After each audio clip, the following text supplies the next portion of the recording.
The blood-red sunset painted the distant mountains as Fiona Lawson rode into Golden, Colorado, dust trailing behind her horse like a weary ghost. Her father's final words echoed in her mind. "Find a place where our faith can live, even if you must live it alone." The small mining town sprawled before her, church steeple prominent against the darkening sky, but it wasn't the kind of sanctuary she sought. Golden boomed with the promise of riches in 1876, nestled at the foot of the Rocky Mountains where Clear Creek met the plains. The town had grown from a simple mining camp to a bustling center of commerce with a proper main street lined with false-fronted buildings. Men in dusty clothes moved with purpose, and women in practical dresses hurried along boardwalks. The air hummed with ambition and industry. Fiona guided her mare toward the livery stable at the edge of town. Her arms ached from the long journey, and her throat felt as parched as the plains she'd crossed. The leather satchel containing her few possessions thumped against her side, while the small pouch hidden beneath her dress held her most precious items, her mother's prayer beads, and the small wooden icon that had traveled with her family from the old country. The stable master, a man with salt and pepper whiskers and suspenders stretched over a substantial belly, looked up as she approached. "Evening, miss. Need boarding for your horse?" "Yes, please." Fiona dismounted, her legs stiff from the day's ride. "How much for a week?" The man sized her up, taking in her travel-worn clothes and the determined set of her jaw. $2, includes feed and daily grooming. She counted out the coins carefully. Money would be tight until she found work. "New to Golden?" he asked, accepting the payment. "Just arrived." "Is there a decent boarding house you'd recommend?" He scratched his chin. "Widow Parsons runs a clean place 3 blocks up. Tell her Hank sent you, she might have a room open." "Thank you." Fiona hesitated. "And is there a church in town? One that might be welcoming to different ways of worship?" Something in Hank's expression shifted. "Got the First Baptist on Main Street. Reverend Thompson preaches there. Methodist chapel down by the creek. That's about it for proper churches." He paused. "What kind of different are you looking for?" Fiona's fingers automatically reached for the small cross hanging at her neck, Eastern Orthodox, with its distinctive shape, so unlike the plain crosses the Protestants wore. She'd learned early in her journey west to be careful about revealing her family's Russian Orthodox faith. "Just curious about the town," she said lightly. "Thank you for the information." Hank nodded, but his eyes lingered on her necklace. "Town's particular about its worship, miss. Folks here like their religion straightforward and familiar." "I understand." Fiona took her saddlebags and small trunk. "I'll be back tomorrow to check on my horse." As she walked toward the boarding house, Fiona felt the weight of curious stares. Golden wasn't the first town she'd tried. After her parents' deaths in the influenza outbreak that had devastated their small immigrant community in Pennsylvania, she had packed what remained of her family's possessions and headed west, hoping to find a place where she could practice her faith and build a new life. 3 towns had already proven unwelcoming to a woman alone with strange religious customs. The Widow Parsons boarding house stood on a quiet side street, a 2-story clapboard building with a small garden out front.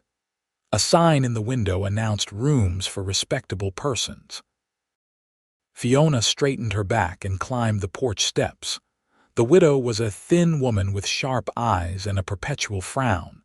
She looked Fiona up and down before agreeing to rent her a small room on the 2nd floor. "Rules are simple," Mrs. Parsons said as she led Fiona upstairs. "No gentlemen callers in private. No liquor. No coming in after 9. Breakfast at 6, dinner at 5. Sundays, everyone attends church. I go to First Baptist myself." Fiona nodded, not mentioning that her Sabbath prayers involved different rituals. She would face that challenge when it came. The room was plain but clean, a narrow bed with a faded quilt, a small dresser, washstand, and a single window overlooking the street. After Mrs. Parsons left, Fiona unpacked her few possessions, carefully setting up a small shelf in the corner with her mother's icon of the Virgin and Child, and placing her prayer beads beside it. She sat on the bed, exhaustion washing over her.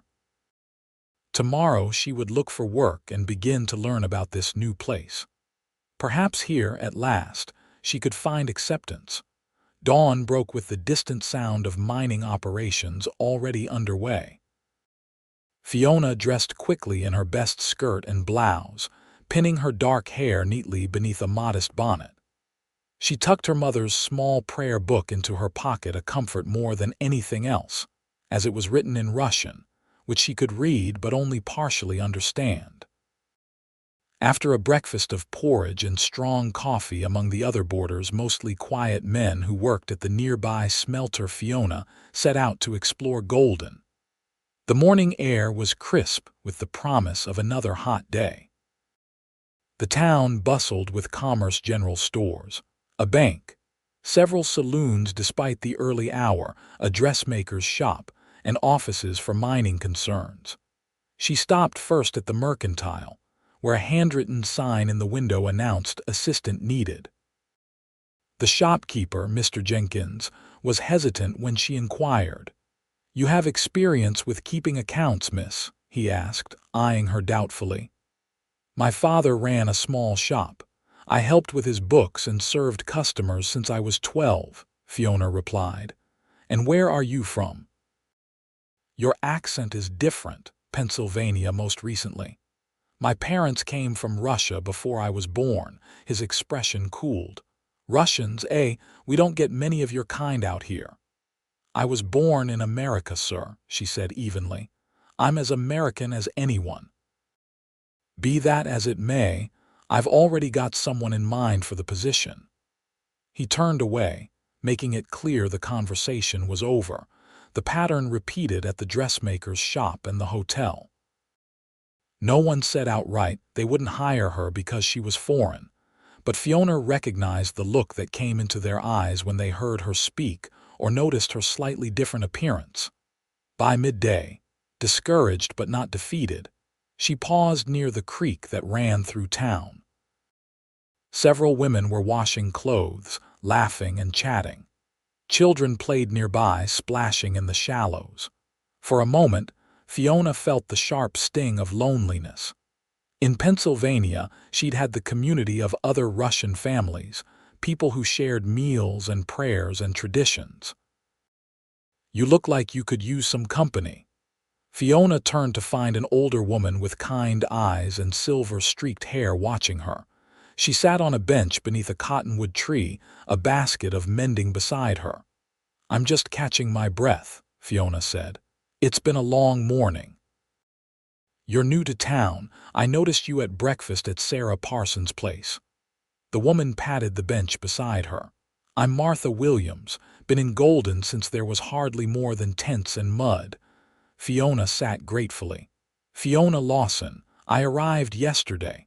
Looking for work, I'd guess." "Not having much luck." Martha's gaze was shrewd but kind. "Is it that obvious?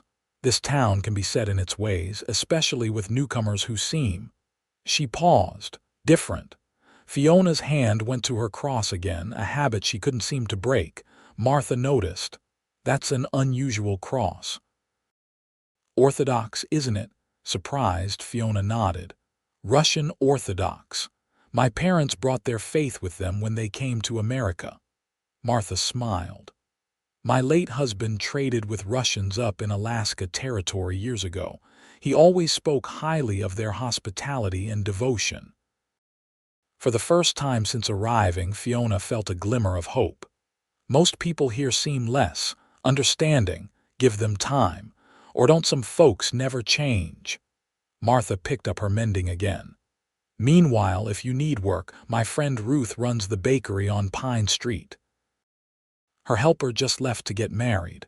Ruth doesn't care where you're from as long as you can knead dough and show up on time."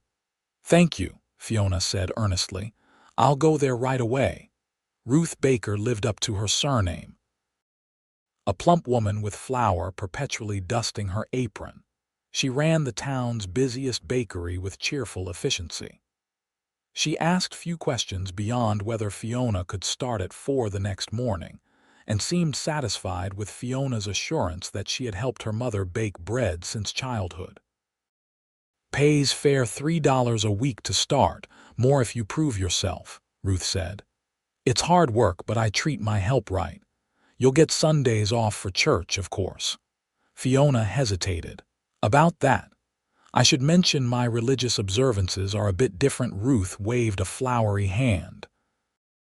"Long as you're here Monday through Saturday, I don't care if you worship the moon on Sunday. Your business is your business." Relief washed over Fiona. "Thank you. I'll be here at 4 tomorrow." With employment secured, Fiona felt brave enough to explore further. She found the town library, a small but well-kept building near the school. The librarian, Miss Abernathy, welcomed her warmly and didn't raise an eyebrow when Fiona asked if they had any books on Russian history or Eastern religions. "We have a modest collection on world faiths, donated by Professor Mills from the School of Mines," Miss Abernathy explained, leading her to a shelf in the corner. "Not much on Russian Orthodoxy specifically, but perhaps these might interest you." Fiona borrowed 2 volumes and continued her walk through town. She passed the First Baptist Church, a handsome building with a tall steeple and polished pews visible through the open doors. A man in clerical attire, presumably Reverend Thompson, stood outside, greeting passers-by. His eyes caught hers as she walked past, and Fiona nodded respectfully. The Reverend did not return the greeting but watched her with a curious, somewhat disapproving gaze. As she turned the corner, she nearly collided with a tall man leading a magnificent chestnut stallion. She stepped back quickly, apologizing. "No harm done, miss," he said, touching the brim of his hat. His voice held the drawl of someone raised further south, and his clothes, though dusty from the road, were of good quality. The leather vest and worn boots marked him as a cattleman rather than a miner. Fiona found herself looking up into striking blue eyes set in a sun-weathered face. He wasn't handsome in the conventional sense. His nose had been broken at least once, and a small scar cut through his left eyebrow, but there was something compelling about his direct gaze. "You're new to Golden," he stated rather than asked. "Is it so obvious?" she replied. A hint of a smile touched his lips. "It's not a large town, and I know most faces here." He extended his hand. "Isaac Vance. I have a ranch outside town." "Fiona Lawson," she replied, briefly touching his hand. "Just arrived yesterday." "Welcome to Golden, Miss Lawson." He glanced at the book she carried. "Finding everything you need. Everyone's been." She searched for a diplomatic word.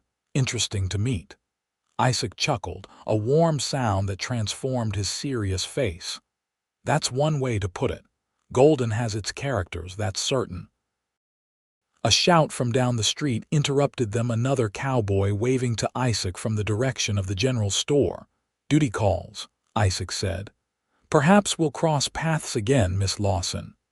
"Perhaps," she agreed, watching as he led his horse away. There was something reassuring about his straightforward manner, so different from the sidelong glances and whispers she'd encountered elsewhere in town. The remainder of the day passed quickly, as Fiona purchased a few necessities with her dwindling funds and returned to the boarding house before the dinner bell. That evening, she carefully arranged her prayer corner and lit a small candle before her mother's icon. The familiar ritual of prayers brought comfort as darkness fell over Golden. Tomorrow would bring her first day at the bakery, and she hoped, the beginning of building a life in this new place. As she drifted toward sleep, Fiona found herself thinking of blue eyes and a respectful tip of a hat, a small kindness in a day that had held too few of them. The bakery work proved demanding but satisfying. Ruth was a fair employer who appreciated Fiona's strong hands and willingness to learn. The pre-dawn hours spent kneading dough, shaping loaves, and tending the massive brick ovens left little time for thinking about loneliness. By mid-morning, when the shop opened to customers, the shelves were filled with golden brown bread, flaky pastries, and on Fridays, sweet rolls that sold out within the hour. Golden's residents began to recognize Fiona as the girl from Ruth's bakery, rather than simply that foreign woman, which represented progress of a sort. She learned to anticipate the orders of regular customers, sourdough for Mrs. Thompson, the Reverend's wife, who never spoke beyond her order, rye for old Mr. Schmidt, who reminisced about German bread, dinner rolls for the hotel restaurant. 2 weeks passed in this manner. Fiona kept to herself, saving her earnings and exploring the surrounding hills on her free Sunday afternoons. She found a secluded spot near the creek where she could say her prayers without curious onlookers. Yet despite Ruth's kindness and Martha Williams' occasional friendly conversations, Fiona felt the isolation of being different in a town where conformity mattered. The third Saturday after her arrival, Fiona stayed late at the bakery helping Ruth prepare for a special order. The mayor's daughter was getting married the next day, and they had been commissioned to bake an elaborate cake and hundreds of small pastries for the reception.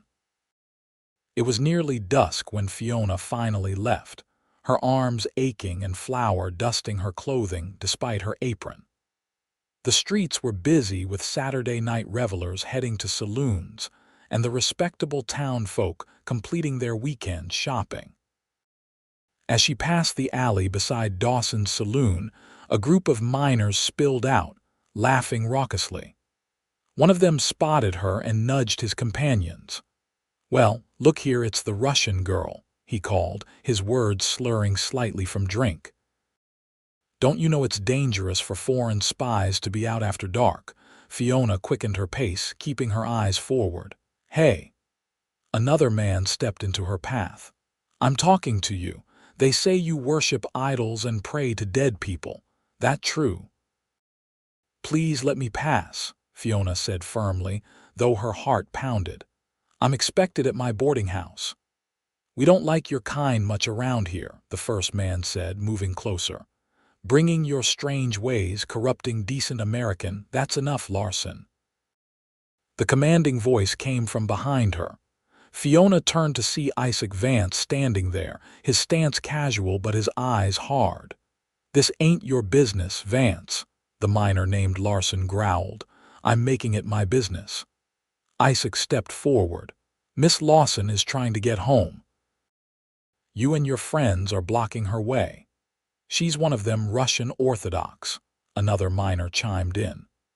"Reverend Thompson was just saying last Sunday how they worship graven images, and last I checked," Isaac interrupted, "this country was founded on freedom to worship as one pleases. And regardless of that, no gentleman bothers a lady walking alone. Now step aside." For a tense moment, Fiona thought the miners might refuse. There were 4 of them to Isaac's 1, though he stood taller than any of them and his calm confidence seemed to give them pause. Finally, Lawson spat on the ground. "Come on, boys, let Vance escort his foreign friend. Maybe he's gone Orthodox too." They laughed but moved away, disappearing back into the saloon. Isaac turned to Fiona. "Are you all right, Miss Lawson?" "Yes, thank you." She straightened her shoulders. "Though I suspect you've just complicated your own standing in town by defending me." A wry smile crossed his face. "My standing's complicated enough already. May I walk you to your boarding house, just to be safe?" She hesitated only briefly before nodding. They walked in silence for a moment before Isaac spoke again. "I apologize for the behavior of those men. Most folks in Golden are decent people, but there's always some who fear what they don't understand. And they don't understand me, Fiona said quietly. Isaac glanced at her. Is it true what they said? You're Orthodox. Fiona's hand went to her cross again. Yes, Russian Orthodox. My parents came from near Moscow. They kept their faith even after coming to America, taught me our traditions. She looked up at him, a challenge in her eyes. Does that trouble you, Mr. Vance? Call me Isaac, he said. And no, it doesn't trouble me. I've met all kinds in my travels, Catholics, Jews, even a Buddhist man once. Seemed to me they all had something worth saying about how to live right. They reached the boarding house steps and Fiona turned to face him. That's an unusual perspective in these parts. I'm an unusual man. There was that hint of a smile again. Though I admit I know next to nothing about Orthodox Christianity, Fiona found herself smiling back. It's old. Older than the Protestant churches. We have many traditions, icons, saints. Sounds complicated. It can be, but also beautiful. She hesitated. Thank you again for your help tonight. Isaac tipped his hat. My pleasure, Miss Lawson. Perhaps sometime you could tell me more about your faith. I find myself curious. Perhaps. Fiona climbed the first step, then turned back. Good night, Isaac. Good night, Fiona. She watched him walk away, a tall figure in the gathering darkness. For the first time since arriving in Golden, Fiona felt something beyond determination or resignation, a small, warm flicker of hope. Sunday morning dawned clear and bright. Fiona rose early, habit from her bakery schedule now ingrained. From her window, she could see people in their Sunday best heading toward the Baptist and Methodist churches. Mrs. Parsons had already left, having reminded all her boarders at breakfast of the importance of proper worship. Fiona dressed carefully in her best dress, dark blue with a modest lace collar. She pinned her hair up neatly and placed her mother's lace scarf over it in the Orthodox tradition for women in prayer. Instead of joining the churchgoers, however, she packed a small basket with her prayer book, a simple lunch, and a blanket. She collected her horse from the livery stable and rode out of town, following Clear Creek upstream into the foothills. The morning air was sweet with wildflowers and pine, and the creek bubbled over rocks alongside the trail. After about 2 miles, she found the secluded spot she'd discovered on a previous Sunday, a small clearing beside the water, shielded from the trail by a stand of aspens. Here, Fiona spread her blanket and set up her small traveling icon on a flat rock. She lit a slender candle, protected from the breeze by a glass jar, and began her prayers. The familiar words and rituals transported her briefly back to her family's small home in Pennsylvania, to childhood Sundays spent in their community's humble Orthodox church with its sweet incense and golden icons.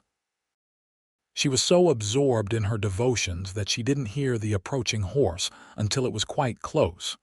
Startled, she looked up to see Isaac Vance reining in his stallion at the edge of the clearing.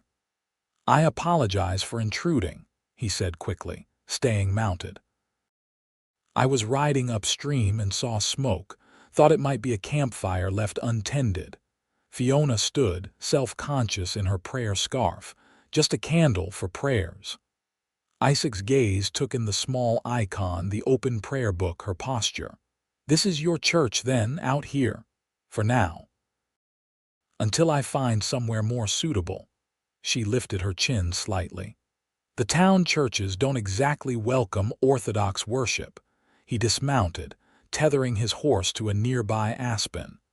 Would you mind if I stayed a moment, not to interrupt your prayers, just to rest my horse? Fiona hesitated, then nodded. Isaac settled himself on a boulder a respectful distance away while she returned to her prayers.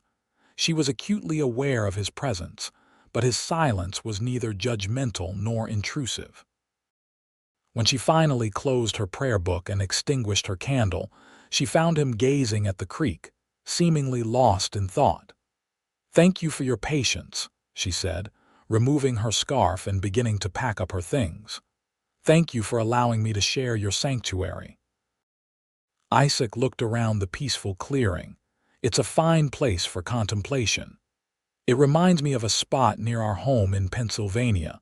My father would take us into the woods after church sometimes. He said God built the first cathedrals with trees." Isaac smiled. "Your father sounds like a wise man." He was. Fiona sat on her blanket, suddenly not ready to leave this peaceful place or this unexpected conversation. "May I ask, did you attend church in town this morning?" "No." Isaac stretched his long legs out before him. "I've found most churches have little use for men like me. Men like you. Men who ask too many questions. Who can't simply accept what they're told without understanding why." He picked up a small stone, turning it in his fingers. "Reverend Thompson and I had a disagreement some months back about certain interpretations of Scripture. He suggested my presence was disruptive to his congregation." Fiona couldn't hide her surprise. "You were asked to leave the church," politely but firmly. Isaac skipped the stone across the creek's surface. "I can't say I was particularly broken up about it. I've always felt closer to God out here under the open sky than inside four walls anyway." "But you believe in God?" "Yes." His answer was immediate and certain, though I'm still working out the details of what that means. He looked at her curiously. "Your faith seems to have many specific rituals and rules. Doesn't that ever feel confining?" Fiona considered the question seriously. "Sometimes, but mostly no. The rituals connect me to something ancient and enduring. They're like handholds on a cliff face. They give me something to grasp when the climb seems impossible." Isaac nodded slowly. "I can understand that." They sat in comfortable silence for a moment, listening to the creek and the wind in the aspens. Then Fiona, surprising herself, opened her basket. "Would you like to share my lunch?" "It's simple, just bread and cheese, but there's plenty." "I'd be honored." They shared the meal, talking easily about their lives before Golden. Isaac had been born in Texas, the son of a rancher who lost everything in the Civil War. He'd worked his way west, eventually saving enough to buy a modest spread outside Golden 3 years earlier. He ran cattle and horses, lived alone except for 2 ranch hands, and had a reputation for fairness in his business dealings. Fiona told him about her childhood in the Russian community in Pennsylvania, her father's small grocery that served both immigrant families and curious Americans, and her mother's talent for keeping Russian traditions alive in their new home. She spoke of the illness that had taken both her parents within weeks of each other, leaving her alone at 22. "Why come west?" Isaac asked. "Why not stay where you had a community of your faith?" Fiona looked toward the mountains. The community was changing. Many of the younger generation were abandoning the old ways, joining American churches, forgetting Russian traditions. And there were complications. Complications. She hesitated, then decided on honesty. "The son of our community's leader wanted to marry me. Victor was kind enough, but he wanted a traditional Russian wife who would give up her opinions and ambitions to become a proper hostess for a future community leader." She shook her head. "I couldn't do it. After my parents died, I decided to seek a fresh start somewhere I could practice my faith but also build a life on my own terms." Isaac studied her, admiration clear in his eyes. "That took courage, or foolishness." Fiona smiled ruefully. "I'm not sure I've found what I was looking for."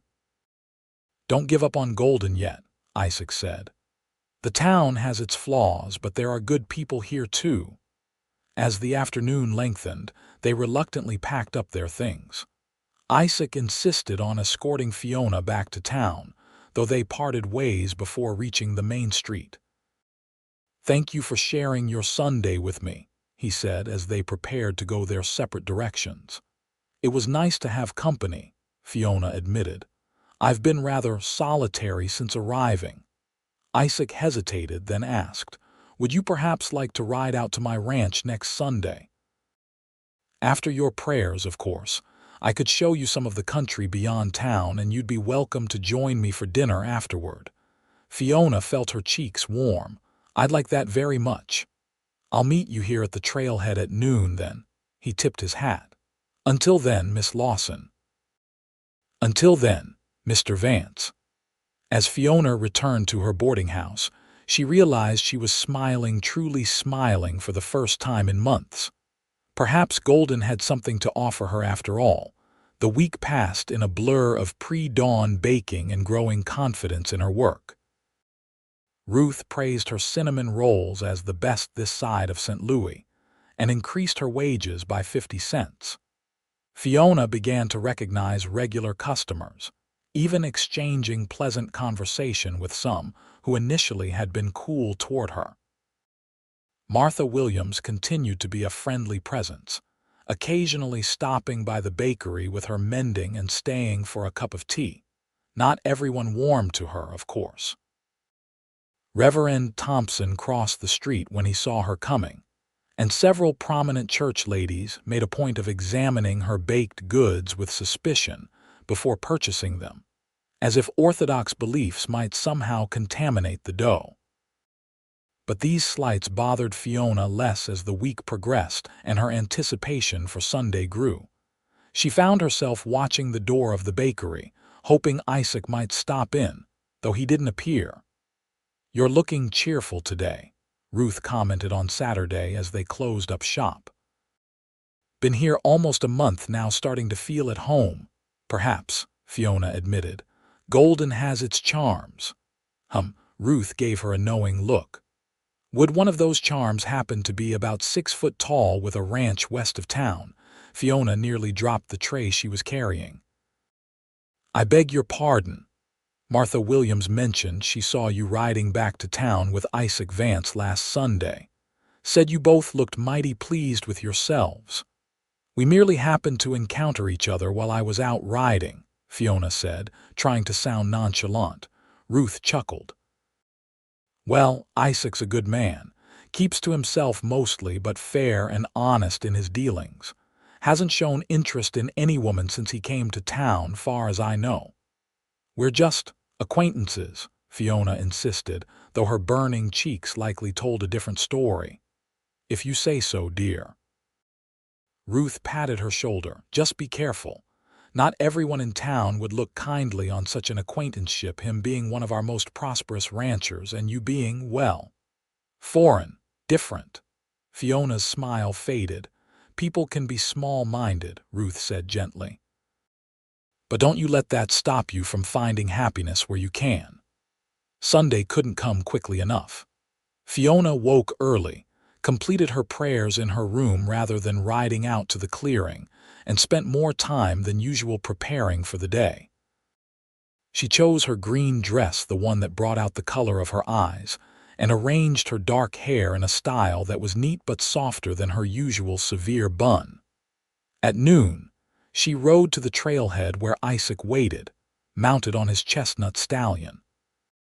His face brightened when he saw her, and Fiona felt a flutter of excitement that had nothing to do with the prospect of seeing new countryside. "You look lovely," Isaac said simply. Ready for an adventure, they rode westward, following game trails into higher country. Isaac pointed out landmarks and shared stories of the area's history, both the recent settlement by miners and ranchers, and the longer presence of the Ute and Arapaho peoples, who had hunted these lands for generations. "My foreman, Thomas, is half Arapaho," Isaac explained. "He's taught me a lot about respecting the land and its history." The trail eventually opened onto a magnificent vista, a green valley cradled by mountains, with a clear stream winding through it. Below them stood Isaac's ranch, modest compared to some of the great cattle operations further east, but substantial enough with its main house, barn, bunkhouse, and corrals. Herds of cattle grazed on the valley floor, and a small band of horses ran free in a fenced meadow. "It's beautiful," Fiona breathed. "It's home." The simple pride in Isaac's voice spoke volumes. He urged his horse forward. "Come on, I promised you dinner, and Thomas's wife Maria is a magnificent cook." The ranch house was built of sturdy logs with a wide porch wrapping around two sides. It was simply furnished but comfortable, with bookcases lining one wall, something that surprised and delighted Fiona. "You're a reader," she observed, scanning titles that ranged from practical manuals on animal husbandry to philosophy, history, and poetry. "Winter nights are long," Isaac said with a smile, "and I've always believed a man should continue learning until they put him in the ground." Thomas and Maria welcomed Fiona warmly. Maria was Mexican, with a quick smile and commanding presence in the kitchen. Dinner was a feast of beef stew, fresh bread, and a sweet rice pudding that Maria insisted was nothing special despite its deliciousness. After the meal, Isaac showed Fiona around the ranch, the barns with their sweet hay smell, the corral where a new foal stayed close to its mother, the vegetable garden Maria tended with the same fierce pride she brought to her cooking. As evening approached, they sat on the porch, watching the sunset paint the mountains gold and purple. Thomas and Maria had tactfully disappeared to their cabin near the bunkhouse, leaving them alone. "Thank you for today," Fiona said. "I haven't felt this at peace in a very long time." Isaac looked at her, his expression serious. "I'm glad you came. The ranch can be a lonely place sometimes, for all its beauty." "I understand loneliness," she said softly. "I believe you do." He hesitated. "Fiona, would you tell me more about your faith? I find myself curious about the traditions that have sustained you through so much hardship." Surprised and touched by his interest, Fiona began to explain the basic tenets of Orthodox Christianity, its ancient lineage from the earliest days of the faith, the importance of icons as windows to the divine, the cycle of liturgy and feast days that marked the Orthodox calendar. Isaac listened attentively, asking thoughtful questions that showed genuine interest rather than skepticism. As darkness fell and they prepared to ride back to town, he surprised her. "Would you show me how you pray sometime? I'd like to understand better." Fiona studied his face in the fading light. "Are you sure? Many find our practices strange or even blasphemous. I'm not interested in others' judgments, only in understanding what brings you comfort and strength." His voice grew softer. "And in knowing you better, if you'll permit it." The honesty in his expression made her heart quicken. "Yes," she said simply. "I'd like that." The ride back to Golden was quiet, both of them wrapped in their thoughts. At the edge of town, Isaac spoke again. "Would you join me for dinner at the hotel restaurant Tuesday evening? It's my usual night in town for business." "I'd enjoy that," Fiona said, "though you should know being seen publicly with me might raise eyebrows." Isaac's laugh was low and warm. "Raising eyebrows is something of a specialty of mine. Until Tuesday, then." He watched until she safely entered the boarding house before riding away. Fiona climbed the stairs to her room, her mind replaying every moment of their day together. For the first time since her parents' deaths, she felt the stirring of something beyond mere survival, a tentative joy that both thrilled and frightened her with its intensity. Tuesday evening at the Golden Hotel restaurant proved exactly as complicated as Fiona had anticipated. The maitre d' hesitated before seating them, his eyes darting between Isaac, known and respected despite his occasional conflicts with town leaders, and Fiona, still viewed with suspicion by many. Several diners watched their progress to a corner table, and whispers followed in their wake. Isaac seemed entirely untroubled, holding Fiona's chair with perfect courtesy and engaging her in conversation as if they were the only people in the room. "You seem accustomed to being the subject of gossip," Fiona observed after they ordered. "When you stand out in a place like Golden, you have two choices: let it bother you or decide not to care." Isaac's smile held a hint of challenge. "I made my choice years ago. What made you decide to settle here if the town is so rigid, the land?" His answer came without hesitation. "The moment I rode into that valley, I knew it was where I belonged. The town is secondary, a place to sell my cattle and buy supplies, nothing more." Their conversation flowed easily through dinner, touching on books they had both read, places they hoped to see one day, and childhood memories both fond and difficult. Fiona found herself laughing more than she had in months, drawn to Isaac's dry wit and thoughtful observations. As they finished dessert apple pie that Isaac declared, "not half as good as what you make at Ruth's," the restaurant door opened to admit Reverend Thompson and his wife, along with the mayor and several other prominent citizens. They had clearly come from some church meeting, their expressions righteous and determined. The group spotted Isaac and Fiona immediately. The Reverend stiffened, murmured something to his companions, and then approached their table with deliberate steps. "Good evening, Mr. Vance," he said, pointedly ignoring Fiona. "I'm surprised to see you dining out this evening. The church board was hoping you might attend our meeting about the new steeple fund." "I had a prior commitment, Reverend," Isaac replied evenly, inclining his head toward Fiona. "Miss Lawson, have you met Reverend Thompson?" The minister had no choice but to acknowledge her. "Miss Lawson," he said stiffly. "Reverend," Fiona replied with perfect politeness. "I've seen you in town, though we haven't been formally introduced." "Yes, well." He cleared his throat. "Mr. Vance, when you have a moment, I'd like to speak with you about certain matters of community standards and expectations." Isaac's expression cooled. "Any message for me can be delivered right here, Reverend. Miss Lawson and I have no secrets." The challenge was unmistakable. Reverend Thompson's face flushed. "Another time, perhaps. Enjoy your evening." He retreated to join his party, who had been watching the exchange with undisguised interest. "That was unnecessary," Fiona said quietly when the Reverend was out of earshot. "You shouldn't make an enemy of him on my account." "He was my enemy long before you arrived," Isaac replied, "and I won't have him or anyone else dictating who I spend time with." Fiona glanced around the restaurant, acutely aware of the stares now openly directed their way. "Perhaps we should leave. I've enjoyed our dinner immensely, but I don't wish to be the cause of further discord." Isaac's expression softened. "Of course. Allow me to escort you back to your boarding house." Outside, the evening had turned cool, stars emerging in the clear mountain sky.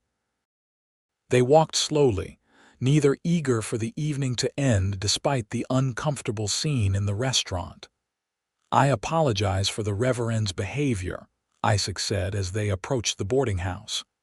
"You're not responsible for him," Fiona replied. "But I fear our friendship may cause you difficulties in town." Isaac stopped walking, turning to face her. "Is that what we have, Fiona, a friendship?" In the moonlight, his eyes held a question that made her heart beat faster. "I hope so," she said softly, "though perhaps there could be more." He took her hand gently. "Because I find myself thinking of you far more than a mere friend would." Fiona felt a rush of emotion, joy, and fear tangled together. "Isaac, you hardly know me. And there are so many complications, my faith, the town's opinion." "I know enough," he interrupted. "I know you're brave and principled and kind. The rest, your faith, your past, your dreams for the future, those are things I want to discover if you'll let me." He was standing very close now, his presence both comforting and exhilarating. "May I call on you properly? No more pretense of accidental meetings or business dinners in town. Fiona took a deep breath. "Yes," she said simply. "I would like that very much." His smile transformed his face, erasing the worry lines and hardness born of years of solitude. "Then I'll see you Sunday, if not before. For now," he hesitated, then bent and placed a gentle kiss on her cheek. "Good night, Fiona." "Good night, Isaac." She watched him walk away, her cheek tingling where his lips had touched it. Whatever complications lay ahead, Fiona knew with sudden clarity that Isaac Vance was worth facing them for. Word traveled quickly in Golden. By Wednesday morning, everyone at the bakery seemed to know that Fiona Lawson had dined with Isaac Vance at the hotel restaurant, and that the Reverend himself had confronted them. Ruth said nothing directly, but her knowing smile when Fiona arrived for work spoke volumes. The customers were less subtle. Some, like Martha Williams, expressed quiet approval through extra warm greetings. Others made their disapproval clear with cold stares or hushed comments just loud enough for Fiona to overhear.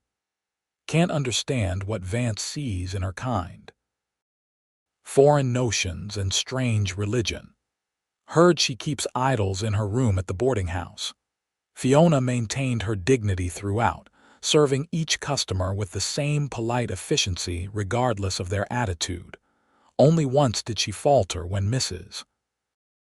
Thompson entered the bakery and made a point of asking Ruth if she personally had baked the bread, rather than leaving it to others. Ruth, bless her, had placed her ample form between Fiona and the Reverend's wife. "Miss Lawson is the finest baker I've ever employed, Mrs. Thompson. Every loaf in this shop has her touch, and is better for it. Now, will that be the usual sourdough, or would you prefer to take your business elsewhere today?" Mrs. Thompson had purchased her bread with tight lips and left without another word. "You shouldn't risk your business defending me," Fiona told Ruth afterward. "Nonsense," Ruth replied briskly. "I won't have good people insulted in my shop.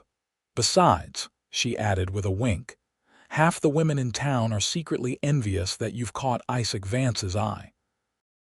He's considered quite a catch, despite his occasional conflicts with the church folk." The days passed, and Fiona found herself watching the bakery door whenever it opened, hoping to see Isaac. He didn't appear, but on Thursday a package was delivered, a book of Russian poetry in translation with a simple note. "Something to remind you of home. Until Sunday IV." The gesture touched her deeply. That night, she read the familiar poems in their English versions, finding comfort in the connection to her heritage and joy in Isaac's thoughtfulness. Sunday couldn't arrive quickly enough. Fiona rose early for her prayers, then spent extra time preparing for Isaac's visit. Mrs. Parsons raised a disapproving eyebrow when Fiona mentioned she would be receiving a caller that afternoon, but said nothing beyond reminding her to keep the parlor door open, as is proper. Isaac arrived promptly at 2, hat in hand and wearing a clean shirt and string tie that made him look both handsome and slightly uncomfortable. He had brought wildflowers gathered from the meadows rather than hothouse blooms, which delighted Fiona more than fancy roses would have. Mrs. Parsons hovered initially, making stilted conversation until Isaac politely but firmly mentioned that he and Miss Lawson had matters of a personal nature to discuss. The widow retreated reluctantly, leaving the parlor door conspicuously ajar. "I apologize for the scrutiny," Fiona said when they were relatively alone. "Mrs. Parsons takes her role as guardian of proper behavior very seriously. It's to be expected." Isaac smiled. "Though I had hoped we might go for a walk rather than sit in this parlor under surveillance." "I'd like that. Let me get my shawl." They escaped the boarding house with relief, walking toward the creek where the town's residents often gathered on pleasant Sunday afternoons. Fiona was acutely aware of the glances they attracted, but Isaac's confident presence beside her made them easier to bear.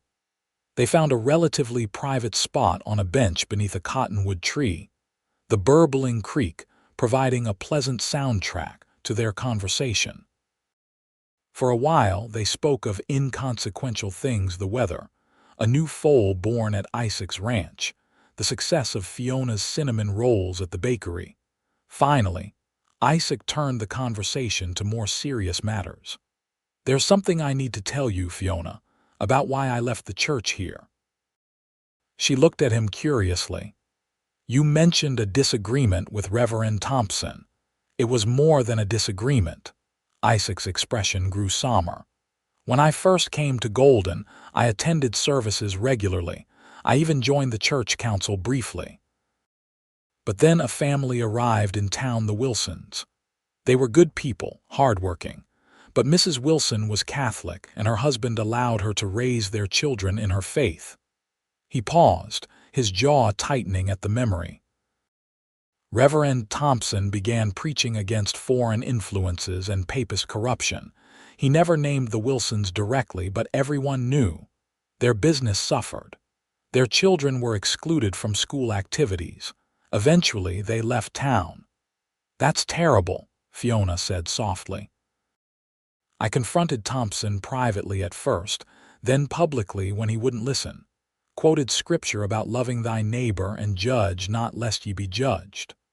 Isaac shook his head. He didn't appreciate the lesson, called for a vote to remove me from the church council.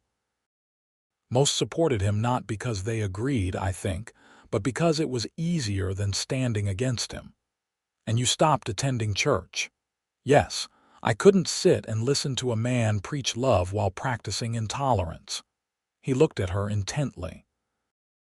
"That's why I reacted strongly when I saw those minors bothering you. I've seen how quickly prejudice can take root and spread." Fiona reached out impulsively and took his hand. "Thank you for telling me, and for standing up for what you believe is right then and now." Isaac squeezed her hand gently. "I wanted you to understand what's growing between us. It won't be easy. There will be resistance." "I'm familiar with resistance," Fiona said with a small smile. "I've faced it all my life. The question is whether what we might have together is worth fighting for." "I believe it is." Isaac's voice was low and certain. "I've never met anyone like you, Fiona. Your strength, your faith, your kindness, they humble me." Her heart quickened at his words. "I feel the same. You've shown me that I don't have to choose between my faith and finding love. That perhaps I can have both, even here." The moment stretched between them, full of unspoken feelings. Finally, Isaac said, "You offered once to show me how you pray. I'm still interested if the offer stands." Fiona hesitated only briefly. "Yes, but not here with everyone watching. Come to the creek clearing next Sunday morning. I'll show you then. I'll be there." His smile warmed her more than the afternoon sun. "And in the meantime, would you consider riding out to the ranch with me next Saturday? Stay for dinner. Thomas and Maria asked specifically if you'd come again." "I'd love to." They parted that evening with another chaste kiss on the cheek, but the look in Isaac's eyes promised deeper feelings than either had yet put into words. The week passed in a pleasant blur for Fiona.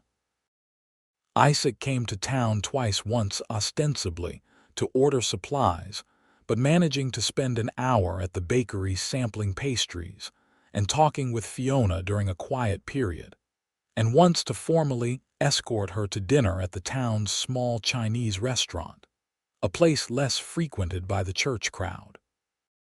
By Saturday, Fiona felt a new lightness in her spirit as she prepared for her visit to Isaac's ranch. The ride out was joyful, with perfect early summer weather and conversation that flowed easily between serious topics and playful banter. The ranch welcomed her like a second home. Maria had prepared a feast, and even the ranch hands treated her with friendly respect that suggested Isaac had spoken well of her in her absence. After dinner, Isaac took her to see a new litter of puppies born to one of the ranch dog's tiny squirming bundles that made Fiona laugh with delight. As evening approached, they walked along the creek that wound through the property, eventually stopping at a peaceful spot where the water widened into a small pool surrounded by cottonwoods.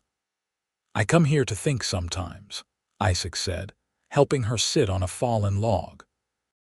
"It reminds me of a place on my father's ranch in Texas where I used to hide as a boy when the world seemed too complicated."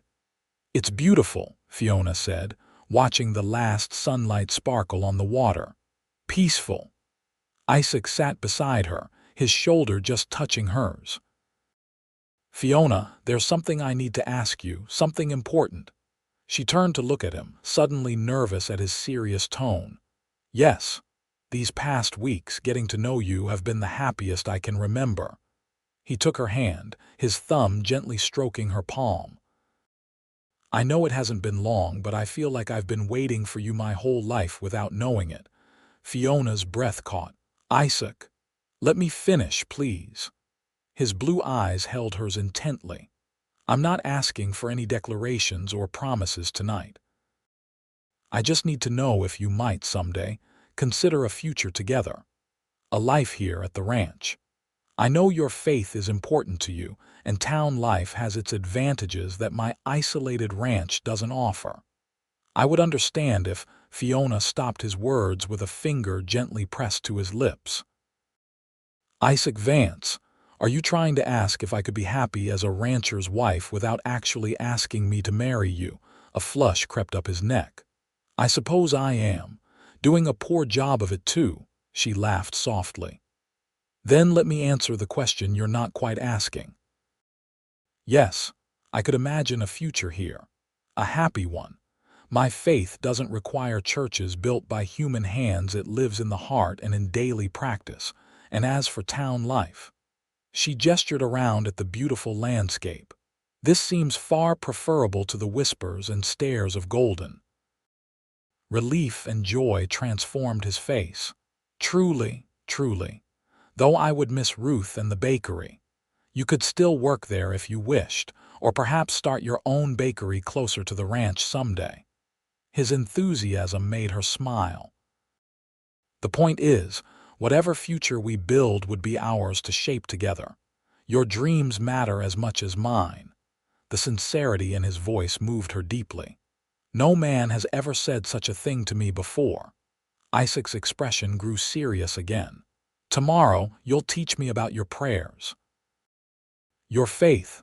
I want to understand what shapes your spirit, even if I don't share all your beliefs. And that," Fiona said softly, "is why I'm falling in love with you, Isaac Vance." The words slipped out before she could consider their wisdom, but seeing the joy that blazed in his eyes, she couldn't regret them. Isaac's hand came up to gently cup her cheek. "May I kiss you, Fiona Lawson, properly this time?" "Yes," she whispered. His lips met hers, gentle at first, then with growing certainty. It was a kiss of promise and discovery, sweet and unhurried. When they finally parted, Fiona felt as though something fundamental had shifted in her world, as if pieces long adrift had finally found their proper places. "I love you," Isaac said simply. "I think I have since that first day when you nearly collided with my horse and looked up at me with those defiant green eyes." Fiona laughed, resting her forehead against his. "And I thought you were just another judgmental cowboy." "Hardly that." He smiled, tucking a strand of hair behind her ear. "Though I am a cowboy who's going to be very late returning you to town if we don't start back soon." They rode back to Golden in the gathering dusk, both wrapped in the warm certainty of feelings finally spoken.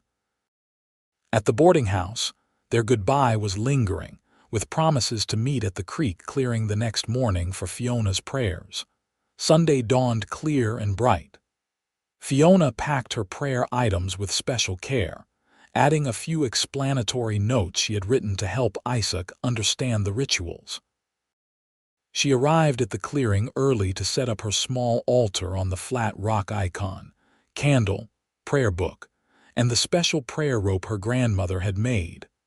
Isaac arrived precisely at the agreed time, dismounting with a respectful quietness that touched her. He had dressed neatly as if for church, and his manner was solemn but open. "Thank you for this," he said, approaching the makeshift altar, "for sharing something so personal. Thank you for wanting to understand." Fiona gestured to a spot beside her on the blanket. "I'll explain as we go. Some things may seem strange to you, but each has meaning." She began with the sign of the cross, showing him the Orthodox way right to left, rather than the Western left to right. She explained the significance of the icon, not an idol to be worshipped, but a window to the divine, a focal point for prayer.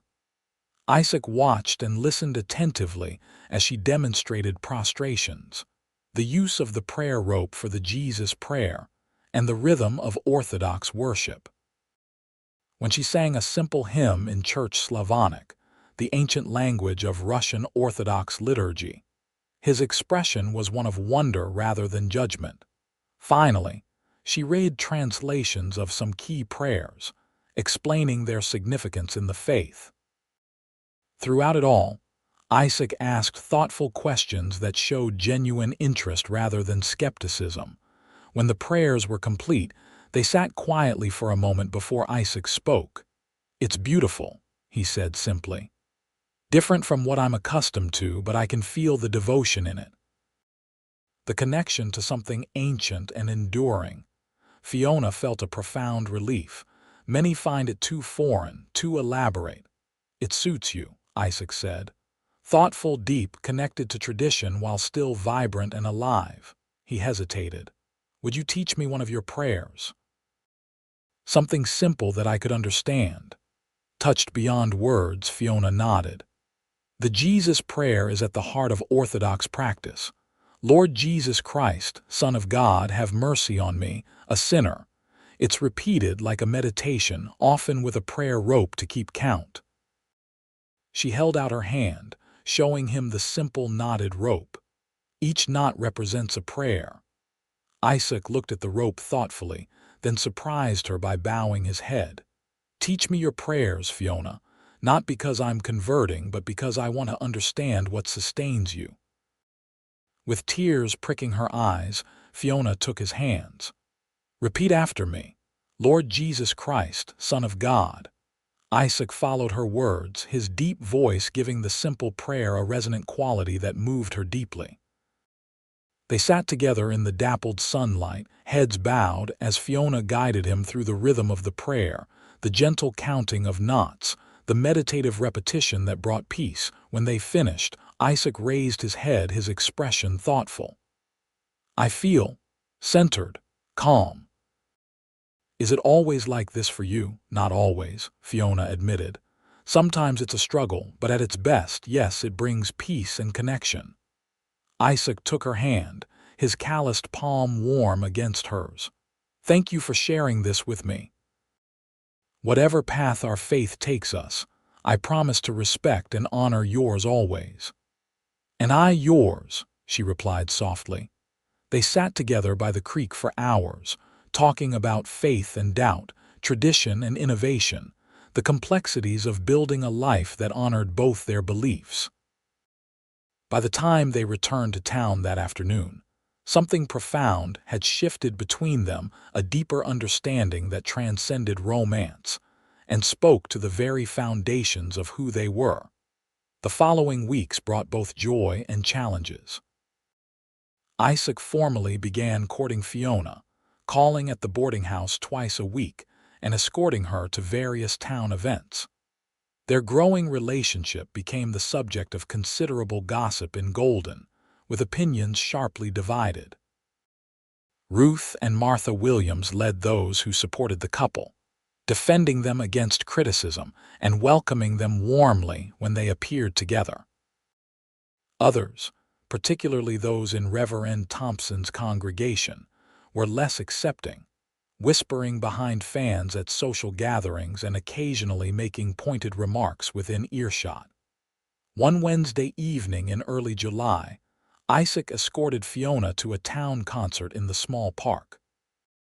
They sat near the back, enjoying the amateur but enthusiastic performances of local musicians. During an intermission, Reverend Thompson approached them, his wife trailing behind with a pinched expression. "Mr. Vance, Miss Lawson," he greeted them with cold formality. "I wonder if I might have a word." Isaac's arm tightened slightly around Fiona's waist. "Of course, Reverend. What can we do for you?" Thompson cleared his throat. "I've been asked by several concerned citizens to speak with you regarding your relationship. There are worries about the example being set for impressionable young people in our community." "Example?" Isaac's voice remained calm, but Fiona felt him tense beside her. A prominent rancher openly courting a woman who practices unorthodox religious rituals, who refuses to attend proper Christian services, who maintains foreign customs that many find disturbing. The Reverend's gaze fixed on Fiona's cross. "It creates confusion and discord in our community." Before Isaac could respond, Fiona spoke up. "Reverend Thompson, I practice one of the oldest forms of Christianity in existence. The Orthodox Church traces its lineage directly back to the apostles. We worship the same God, read the same Bible, and follow the teachings of Jesus Christ, with added rituals and practices that border on idolatry," Thompson countered. Isaac stood, his patience clearly at an end. "That's enough, Reverend. Miss Lawson's faith is between her and God, as is mine, as is yours. If you or your concerned citizens have nothing better to do than police the private relationships of adults, perhaps your own spiritual houses need attention." Several nearby concert-goers had turned to watch the confrontation. Mrs. Thompson tugged at her husband's sleeve, whispering urgently. The Reverend's face had flushed dark red, but he controlled himself with visible effort. "This discussion isn't finished, Vance. The moral character of our town is at stake." "I believe it is finished," Isaac replied evenly. "Good evening, Reverend Mrs. Thompson." He guided Fiona away, finding a spot further from the crowd where they could speak privately. "I'm sorry about that," he said, his expression troubled. "I knew there would be opposition, but I didn't expect such a public confrontation." Fiona squeezed his hand. "It's not your fault. And honestly, I've faced worse." She smiled wryly. "Though usually not from men of the cloth. This won't change anything between us," Isaac said firmly. "Not unless you want it to, I don't." Her voice was steady. "But Isaac, you should know this may never completely go away, even if our relationship becomes permanent, there will always be those who disapprove of my background, my faith. Let them disapprove." He drew her closer. "Fiona, I've been thinking. I had planned to wait longer to give you more time, but after tonight." He took a deep breath. "Will you marry me? Not immediately, we can have a proper engagement, give you time to be certain, but I want everyone to know my intentions are honorable and permanent." Fiona's heart seemed to stop, then race ahead. "Isaac, I love you," he continued. "Your faith, your courage, your kindness, everything about you. I want to build a life with you, whatever challenges that brings." Tears pricked her eyes. "Yes," she said simply. "Yes, I will marry you." His smile was like sunrise after a long night. He kissed her there, in view of half the town, a kiss that held promise and defiance and absolute certainty. The news of their engagement spread through Golden like wildfire. Isaac purchased a simple but elegant ring, a sapphire surrounded by tiny diamonds, and formally presented it to Fiona the following Sunday after her prayers, kneeling beside her makeshift altar in their creek clearing. Reactions in town were mixed but predictable. Ruth closed the bakery for an hour to celebrate with them, producing a special cake she had prepared in anticipation. Martha Williams embraced Fiona like a daughter, whispering, It's about time that man found someone worthy of him. Others were less enthusiastic. Mrs. Parsons informed Fiona that while she could remain at the boarding house until her wedding, arrangements would need to be made for her prayer items, which had apparently been the subject of complaints from other boarders. The situation came to a head in late July, when Reverend Thompson delivered a sermon pointedly titled "Unequally Yoked," warning against marriages between those of different faiths. Though he never named them directly, the target was clear to everyone in town. That evening, Isaac arrived at the boarding house looking grim. He led Fiona to a quiet bench in the small town square. "Things are going to get worse before they get better," he said without preamble. "Thompson is organizing a boycott of businesses that support us, including Ruth's Bakery. He's also pressuring the bank president who attends his church to reconsider some loans to my ranch that are coming due for renewal." Fiona felt cold despite the warm evening. "This is my fault. If I hadn't come to Golden, stop." Isaac took her hands firmly. "None of this is your fault. Thompson and men like him have always needed someone to stand against, to define themselves by what they oppose rather than what they believe.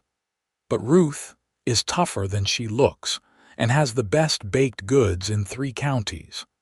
His smile was tight but genuine. "We'll weather this, Fiona. But I think we should consider moving up our wedding date. Once we're married and you're living at the ranch, you'll be less vulnerable to their pettiness." Fiona nodded slowly. "When?" 2 weeks.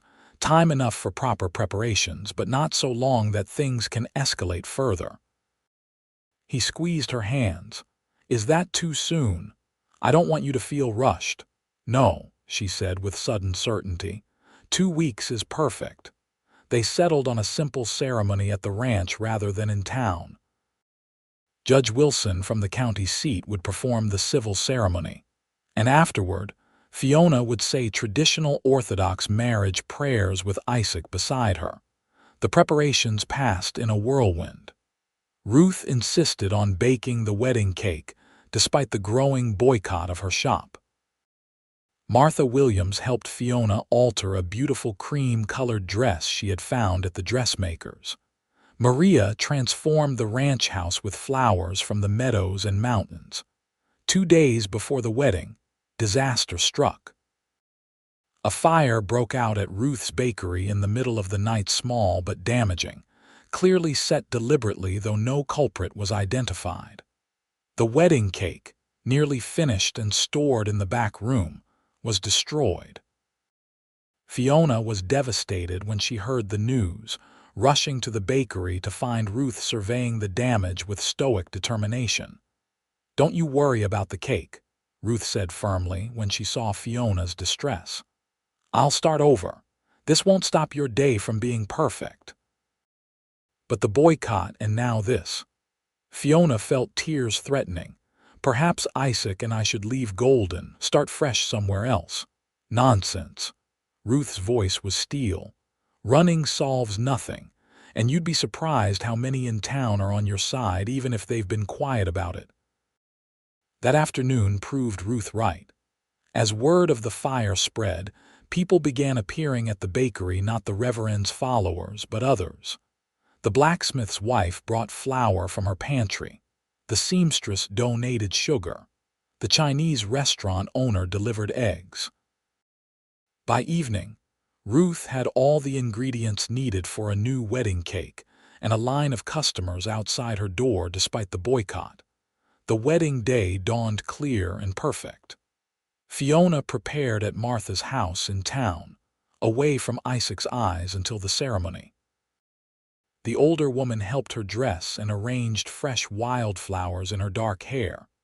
"You look beautiful, my dear," Martha said, adjusting the simple veil. "Isaac is a fortunate man." "I'm the fortunate one," Fiona replied, smoothing the cream-colored silk of her dress. "To find someone who accepts me completely, who wants to understand my faith rather than change it." "That's rare indeed." Martha's eyes grew distant. "My Edward was like that. Married 52 years and never once tried to make me into someone I wasn't. A knock at the door interrupted them. Ruth entered carrying a small box. "Almost forgot these," she said. "You're something borrowed." Inside lay a pair of delicate pearl earrings. "They were my mother's," Ruth explained. "Seemed right you should wear them today." Fiona was overwhelmed by the kindness of these women who had become her friends. "Thank you both for everything." The journey to the ranch was a quiet affair. Several buggies carried the small wedding party, primarily Ruth, Martha, and a few others from town who had chosen friendship over conformity. Fiona rode with Martha, her heart pounding with anticipation and joy. The ranch had been transformed. The yard before the house was swept clean, with benches arranged in rows and an arch of woven branches and wildflowers marking the spot where they would exchange vows. About 20 guests waited the ranch hands and their families, a few neighboring ranchers, and those friends from town brave enough to defy the unofficial boycott. Isaac stood beneath the arch, more handsome than Fiona had ever seen him in a new black suit and white shirt. His face, when he saw her step from the buggy, was everything she could have hoped for: wonder, love, absolute certainty. Judge Wilson conducted a simple, dignified ceremony. When he asked if anyone objected to the union, a brief silence fell before Thomas, standing as Isaac's best man, let out a whoop of approval that made everyone laugh, breaking the tension. The vows were traditional but heartfelt. When Isaac slid the gold band onto Fiona's finger beside her engagement ring, his hands were steady and sure. When they were pronounced husband and wife, his kiss held both tenderness and promise. After the judge's ceremony, Isaac surprised Fiona by asking the guests to remain seated. "My wife," he began, the word new and wonderful on his lips, "has a tradition from her faith that I've asked her to share with us today." From a small table beside the arch, he took 2 crowns made of woven wildflowers and wheat. In the Orthodox wedding ceremony, crowns are placed on the heads of the bride and groom to symbolize the honor and responsibility of creating a new family. They represent the crown of martyrdom, the daily sacrifices we make for each other, and the crown of glory and honor mentioned in Psalms. As the guests watched in respectful silence, Isaac gently placed 1 crown on Fiona's head, and she did the same for him. Then, holding hands, they walked in a circle 3 times around the small table where her traveling icon had been placed, symbolizing their first steps together as husband and wife, with Christ at the center of their journey. It was a simplified version of the Orthodox wedding ritual, but the meaning was intact. Fiona felt tears of joy as Isaac joined her in a prayer she had taught him, their voices blending under the Colorado sky. The celebration afterward was joyful and relaxed. Ruth's new wedding cake, 3 tiers of vanilla sponge with raspberry filling, was a triumph. Thomas produced a fiddle and played dance tunes while Maria directed the feast. Wine flowed freely, and even those who had come with reservations about the unusual couple found themselves caught up in the evident love between them. As the sun began to set, painting the mountains in gold and purple, Isaac led Fiona away from the celebration to a quiet spot on the porch. "Happy, Mrs. Vance?" he asked, his arm around her waist. "More than I can say." She leaned into him, feeling the solid strength of his body against hers. "Though I think some in town will never accept us. Then we'll make our own community here," Isaac said simply. "With those who value love and acceptance over judgment." He kissed her temple. "Besides, I have it on good authority that Reverend Thompson is being considered for a prestigious position in Denver. With luck, his replacement might be more open-minded." The guests departed as darkness fell, with Ruth and Martha the last to leave after helping Fiona change from her wedding dress into a simpler gown. The ranch hands retreated tactfully to the bunkhouse, and Thomas and Maria to their cabin. Finally alone in the ranch house, their home now, Isaac took Fiona's hand and led her to the master bedroom. It had been transformed with fresh linens, wildflowers in vases, and candles casting a warm glow over the sturdy furniture. "Welcome home," Isaac said softly, drawing her into his arms. Their first night together was a revelation, tender, passionate, and profoundly connecting. Isaac was a considerate lover, patient with Fiona's inexperience and dedicated to her pleasure. In his arms, she found a freedom and joy she had never imagined possible, a physical expression of the spiritual and emotional bond they had forged. Afterward, lying with her head on his chest, listening to the strong beat of his heart, Fiona felt a sense of rightness and completion that transcended words. "I love you," she whispered. Isaac's arms tightened around her. "And I love you, my crown-wearing, prayer-teaching, brave-hearted wife." Life at the ranch settled into a rhythm that suited them both. Fiona learned the routines of ranch life quickly, rising early to prepare breakfast for Isaac and the hands, managing the household with Maria's help, and even learning to ride better so she could occasionally join Isaac checking the herds. She continued working at Ruth's bakery 2 days a week, partly for the joy of it and partly to support her friend, whose business had suffered from the boycott despite a loyal core of customers. The Reverend's influence had begun to wane, however, as more townspeople questioned his focus on the Vances rather than on more pressing community matters. On Sundays, Fiona set up her prayer corner in a small room Isaac had designated for her use. Often, he would join her for part of her devotions, sometimes participating, sometimes simply sitting in respectful silence.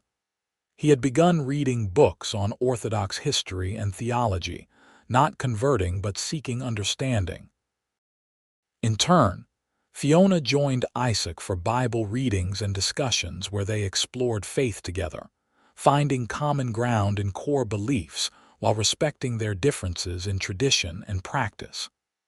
It was a balance that honored both their backgrounds while building something new between them. Autumn came to the Colorado mountains in a blaze of gold and crimson. The aspens turned bright yellow, and the air carried the sharp scent of pine and approaching winter. Ranch work intensified as they prepared for the colder months, hay to be stored, cattle to be moved to lower pastures, the house to be readied for snow and ice. One crisp October morning, Fiona woke feeling unusually tired. She had been more fatigued lately, sometimes needing to rest in the afternoon, something Isaac had noted with concern. This morning, the familiar smell of coffee that usually enticed her from bed made her stomach turn unpleasantly. Maria noticed her pallor at breakfast. After Isaac and the hands had ridden out, she sat across from Fiona with a knowing look. "You are with child," she stated matter-of-factly. Fiona's hand went instinctively to her abdomen. "I'm not certain. I have 7 children and 16 grandchildren," Maria said with a smile. "I know the signs. The tiredness, the sickness at certain smells, the tenderness when you move sometimes. How long since your monthly time?" Calculating quickly, Fiona realized it had been nearly 7 weeks. "Could it really have happened so soon?" "God blesses when he chooses," Maria replied. "You should tell Isaac tonight. He will be overjoyed." That evening after dinner, Fiona asked Isaac to join her for a walk despite the cool air. They strolled to their favorite spot by the creek, now lined with golden leaves that reflected in the clear water. "Isaac," Fiona began, her heart pounding with excitement and nervousness. "I have news." He looked at her expectantly, his face open and loving in the fading light. "We're going to have a baby." Next spring, I think. For a moment, Isaac stood perfectly still, absorbing her words. Then a smile of pure joy transformed his face. He lifted her gently, spinning her in a circle before setting her carefully back on her feet. "A baby," he repeated, his voice filled with wonder. "Our baby." He placed his hand reverently on her still, flat abdomen. "Are you feeling well? Do you need anything? Should I ride for the doctor?" Fiona laughed at his flood of questions. "I'm fine. Tired sometimes and certain smells bother me, but that's normal from what Maria tells me." Maria knows, she guessed this morning, says she's seen it enough times to recognize the signs. Isaac drew her close, his cheek resting against her hair. "I've never been so happy, Fiona. A family of our own. A family with room for both our traditions," she said softly. "Our child will know your faith and mine, will understand that love transcends differences." "Yes." His voice was fervent. "And will know that standing firm for what you believe, even when it's difficult, is the greatest legacy we can pass on." The news of Fiona's pregnancy spread quickly through the ranch and eventually to town. Ruth and Martha were delighted, immediately beginning plans for a quilting circle to create a baby blanket. Even some who had opposed their marriage sent congratulations, a baby being universally considered a blessing regardless of the parent's circumstances. Winter descended on the Colorado mountains, wrapping the ranch in snow and ice. The household turned inward, with long evenings spent by the fire reading aloud, playing chess, or simply talking. Isaac proved an attentive husband during Fiona's pregnancy, ensuring she rested properly, and had whatever foods appealed to her unpredictable appetite. As Christmas approached, a time celebrated in both their traditions, though with different dates and customs, they decided to blend their observances. Isaac brought home a small pine tree, which they decorated with candles and simple ornaments. Fiona prepared traditional Russian Christmas dishes alongside American ones for a feast that honored both their backgrounds. On Christmas Eve, they invited Ruth, Martha, and a few others from town to join the ranch household for dinner. The long table in the main room groaned with food, and laughter filled the house. Even Thomas, usually reserved, told stories that had everyone holding their sides with mirth. After their guests departed, Fiona and Isaac sat alone before the fire, watching the candles on their small tree flicker in the darkness. "This is what I always hoped for," Fiona said, her hand resting on her growing abdomen where the baby occasionally kicked. "Not just marriage or children, but a home where different traditions can exist side by side in harmony." Isaac took her hand, pressing a kiss to her palm. "You've taught me that faith isn't about buildings or reverends or rigid rules. It's about how we treat each other, how we face challenges together, how we make room for differences while holding to what matters most." "And what matters most to you?" she asked. "Love," he answered simply. "Love that respects, that seeks to understand, that grows stronger through challenges." He placed his hand beside hers on her rounded belly. "Love that creates new life and new possibilities." When spring came to the mountains, melting snow and bringing wildflowers to the meadows, Fiona's time drew near. The baby's room was ready, a sunny chamber next to theirs, with a cradle Isaac had crafted himself, and a quilt stitched by the women of Golden who had stood by them. Labor began on a perfect May morning. The doctor was summoned from town, along with Martha, whose experience with childbirth made her a valuable assistant. The hours were long and difficult, but Fiona faced them with the same courage she had shown throughout her life. As sunset painted the mountains gold, their son was born, a healthy boy with a shock of dark hair and his father's blue eyes. They named him Nicholas Alexander Vance, Nicholas for Fiona's father and Alexander for Isaac's. When Martha placed the swaddled infant in Isaac's arms for the first time, the look of awe on his weathered face brought tears to Fiona's eyes. He sat beside her on the bed, cradling their son with careful hands. "He's perfect," Isaac whispered. "Thank you for this gift." Fiona touched the baby's soft cheek. "Our family, our future. Our proof that love bridges all differences," Isaac added, bending to kiss her forehead.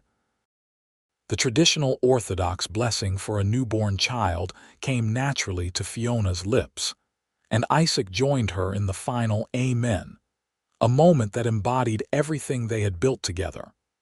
Respect, understanding, and love that transcended boundaries of tradition and belief. In the years that followed, the Vance family flourished. Nicholas was joined by a sister, Sophia, 2 years later, and eventually by another brother, Joseph. The ranch prospered under Isaac's management, expanding to include more land and better breeding stock. Fiona continued to work occasionally at Ruth's bakery, which had weathered the boycott and emerged stronger. She also began teaching Russian cooking to interested women in the area, finding friendship and acceptance where once there had been suspicion. Golden changed too. Reverend Thompson did indeed leave for Denver, replaced by a younger minister with less rigid views and a genuine interest in community building rather than division. When he hesitantly approached Fiona about speaking to his congregation about Orthodox traditions to foster understanding, he explained she agreed, beginning a dialogue that would gradually transform the town's approach to religious differences. On warm Sunday mornings, the Vance family could often be found at their creek clearing, now enhanced with a small bench Isaac had built.